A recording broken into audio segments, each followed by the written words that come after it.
नमस्कार किसान साथियों, कैसे हैं आप। उम्मीद करता हूं बहुत ही बढ़िया होंगे। किसान साथियों, आज की वीडियो में हम आपको सरसों की खेती से 16 कुंटल प्रति एकड़ पैदावार लेने के मूल मंत्र बताएंगे। अगर आप इन सभी स्टेप्स को समय पर फॉलो करेंगे तो आपको सरसों की खेती से 16 कुंटल प्रति एकड़ पैदावार लेने से कोई नहीं रोक सकता है। ऐसे ही किसान साथियों, आपकी सभी फसलों की जानकारी समय पर पाने के लिए आप हमारे चैनल को सब्सक्राइब कर लीजिए और जानकारी पसंद आए तो वीडियो को एक लाइक करके अन्य किसान भाइयों के साथ शेयर भी कर दीजिएगा। चलिए शुरू करते हैं। किसान साथियों, इस वीडियो में हमने इस विधि को नई विधि कहा है क्योंकि हमारे किसान भाई इन सभी स्टेप को अपनी सरसों की खेती में फॉलो नहीं करते हैं। इसलिए अगर आप नए सिरे से खेती कर रहे हैं तो आप इन सभी स्टेप्स को फॉलो करिएगा। सबसे पहले आपको खेत की तैयारी तगड़ी करनी है। खेत की तैयारी में कोई भी कसर आपको नहीं छोड़नी है। आपको सबसे पहले अपने खेत में एक गहरी जुताई करना है। गहरी जुताई करने के बाद में एक बार फिर से आपको कल्टीवेटर चलाना है और आखिरी जुताई में आपको रोटावेटर चला करके मिट्टी को अच्छी तरीके से भरभूरी करना है। आखिरी ही जुताई में किसान साथियों आप खाद भी डाल सकते हैं, या फिर आपके पास अगर सीड्रिल ऐसी है जिसमें बीज अलग और खाद अलग जाता है तो आप बुवाई करते समय भी खाद डाल सकते हैं। बुवाई करने से पहले किसान साथियों आपको अपनी मिट्टी में नमी देखना है। अच्छी नमी में ही बुवाई करें, या फिर नमी नहीं है तो आप पलेवा करके बुवाई करें। अब 1 एकड़ में 16 कुंटल पैदावार लेने के लिए किसान साथियों आपको टॉप हाइब्रिड वैरायटी का चूज़ करना है। आपको लंबी अवधि वैरायटी का चूज़ करना है और सरसों की जो फसल आप लगा रहे हैं उसको जल्दी लगाना है, यानी कि अगेती बुवाई करनी है। क्योंकि किसान साथियों, जो हम सरसों पहले लगा देते हैं, अगेती बुवाई कर देते हैं, वह ज़्यादा उत्पादन देती है और लंबी अवधि वाली वैरायटियाँ ही आपको 16 कुंटल उत्पादन 1 एकड़ में दे सकती हैं। अब इसके बाद में आपको खाद डालना है। सल्फर, नाइट्रोजन, फास्फोरस और पोटास, इन चारों खादों को आपको बुवाई करते समय ही डाल देना है।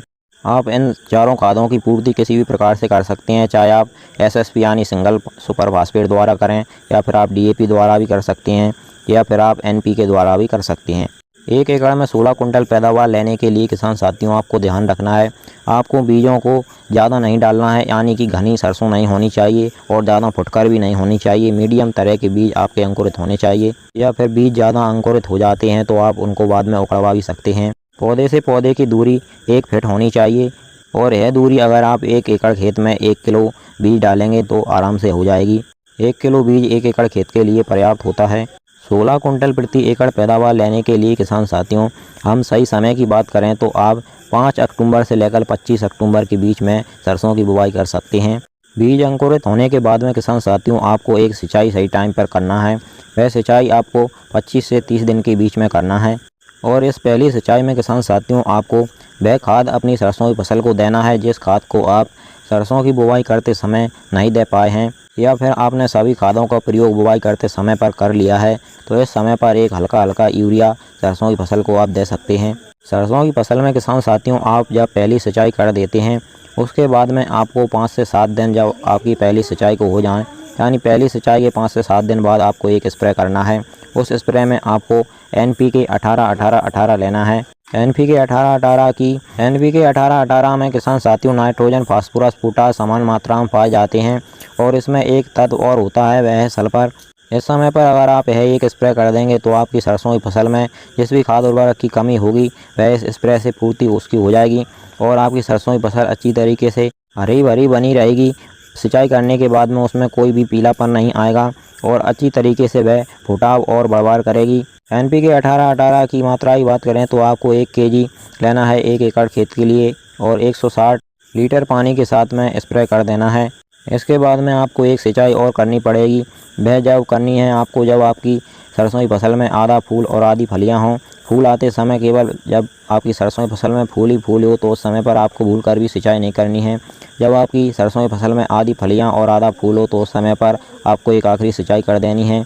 इस बीच किसान साथियों आपको रोगों का पर भी ध्यान देना है। अगर आपकी सरसों की फसल में कोई रोग दिखे तो उसका उपचार आपको तुरंत करना है। ज़्यादातर सरसों की फसल में या तो कभी कभी फंगस भी आ जाता है।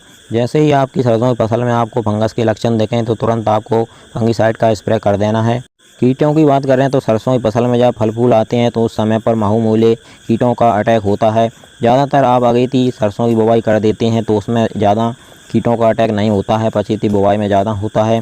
फिर भी अगर आपकी सरसों की फसल में महू और मूले का अटैक दिखे तो आपको तुरंत कीटनाशक का स्प्रे करना है। माहू और मूला किसान साथियों, फसल में पेड़ों की तरफ से ही अटैक करता है, तो आपको पूरी फसल में स्प्रे करने की ज़रूरत नहीं पड़ेगी।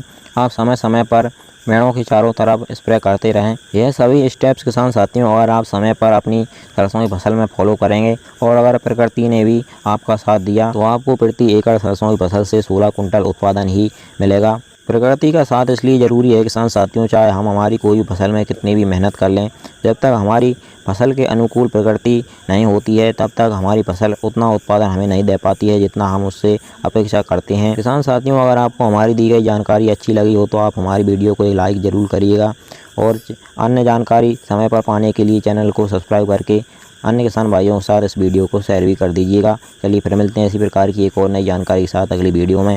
नमस्कार, धन्यवाद।